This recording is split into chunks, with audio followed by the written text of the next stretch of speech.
শ্রীমন মহাপ্রভু তিনি ঘর ছেড়েছেন, সন্ন্যাস নিয়েছেন।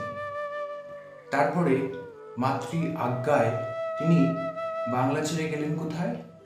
শ্রীক্ষেত্র, পুরীতে। পুরীতে গিয়ে তিনি প্রথম কোথায় উঠলেন?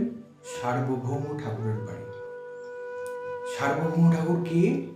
সে যুগের সারা ভারতবর্ষের একজন দিগ্বিজয়ী পণ্ডিত। তার পাণ্ডিত্যের কাছে কেউ এসে টিকবে না।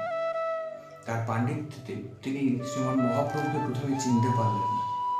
প্রথমে ভাবলেন ইনি একজন উন্মাদ, ভাব অবস্থাও ঠিক নয়। তাও বললেন যে ভাব অবস্থায় তিনি উন্মত্ততায় রয়েছেন, সন্ন্যাসীর সেই ভাব তার মধ্যে নাই। কিন্তু একদিন শ্রীমন মহাপ্রভু তার ঘরে বসে বিল্বমঙ্গল ঠাকুরের রচিত একটি পদ নিজের গলায় গিয়ে উঠলেন। পদটি কি ছিল? হে দেব, হে দৈত, হে জগদৈক বন্ধু,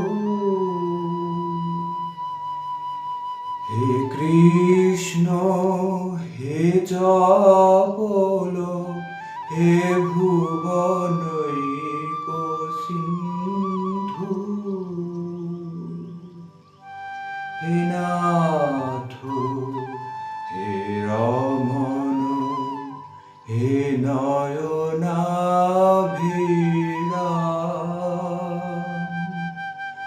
আহা কদানুভবিতাসি পাদং বৃষর্মে।